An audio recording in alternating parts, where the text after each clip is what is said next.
Hola, bienvenidos a esta segunda parte de la clase sobre superficies extendidas. Mi nombre es Gabriel Fernando García Sánchez, espero que les sea muy útil esta clase. Recordemos de la clase pasada que nosotros utilizamos las aletas o superficies extendidas para aumentar la tasa de transferencia de calor. Agregamos más área de transferencia de calor para que se disipe más rápido el calor de una superficie que está caliente. Entonces quisiéramos idealmente tener toda la aleta a la misma temperatura de la base.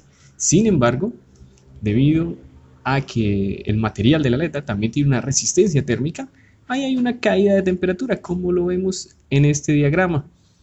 Por eso hay un término muy importante para medir este efecto que se llama la eficiencia de la aleta.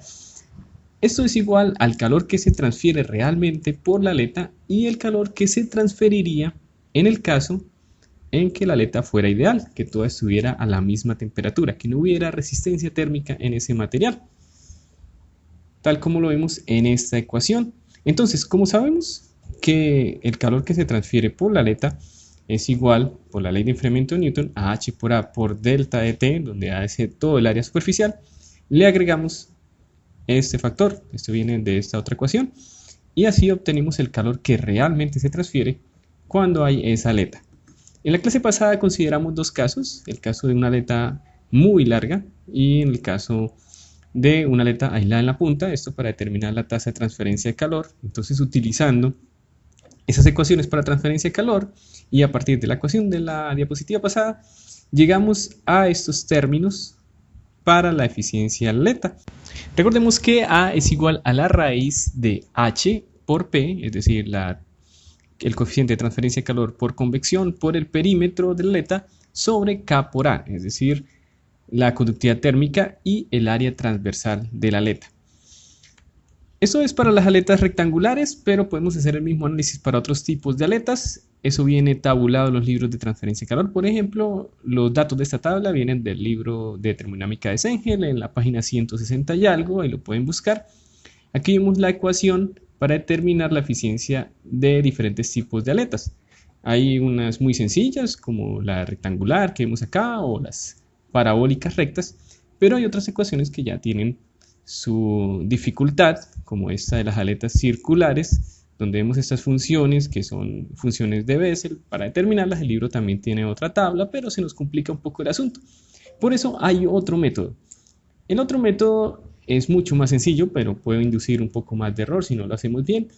Es el método gráfico. También hay unas gráficas, también vienen en los libros de transferencia de calor, donde podemos determinar la eficiencia de la aleta de manera muy sencilla. Simplemente determinamos este factor Xi, que es igual a la longitud corregida a la 3 medios por la raíz del coeficiente de transferencia de calor por convección sobre la conductividad térmica por el área A sub P.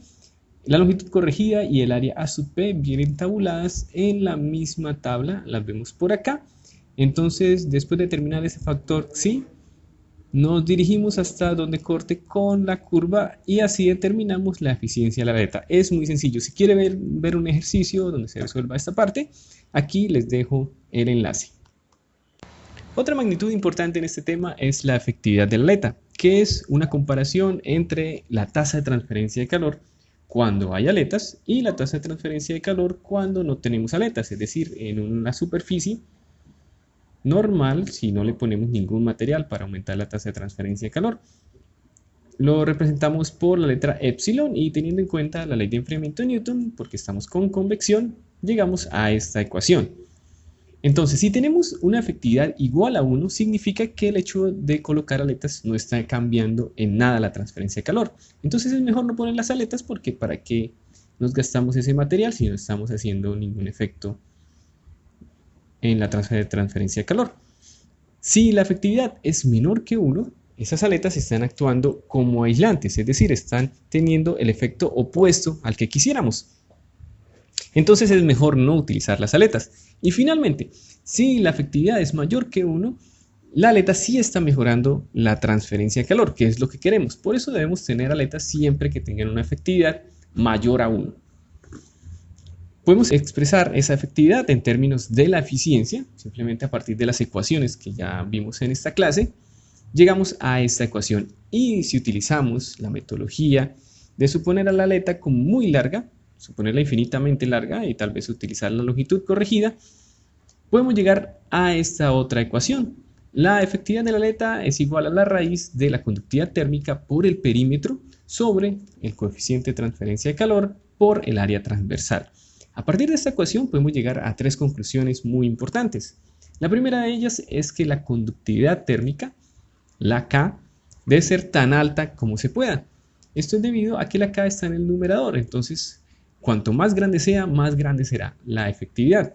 Por eso es que las aletas están hechas de metales, siendo los más comunes el cobre, el hierro y el aluminio. El aluminio es el más común de todos porque tiene bajo costo y peso y una alta resistencia a la corrosión.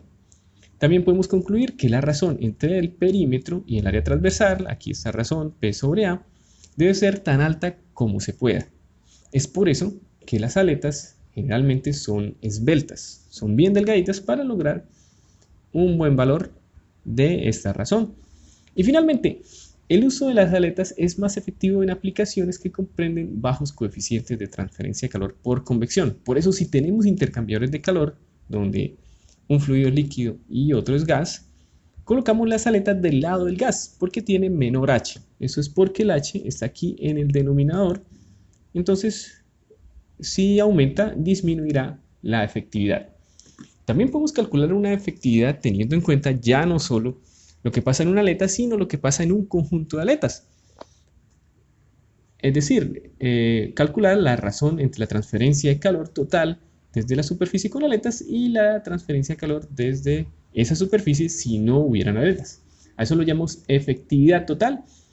Bien expresado aquí como lo vemos, así como lo vemos en esta parte.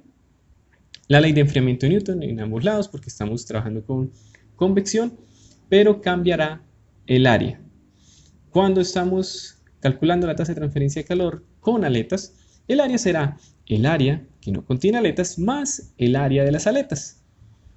Esta área de acá más esta área de acá, pero al área de las aletas le multiplicamos la eficiencia de la aleta para tener en cuenta la resistencia térmica de esas aletas, como lo habíamos visto al inicio de la clase.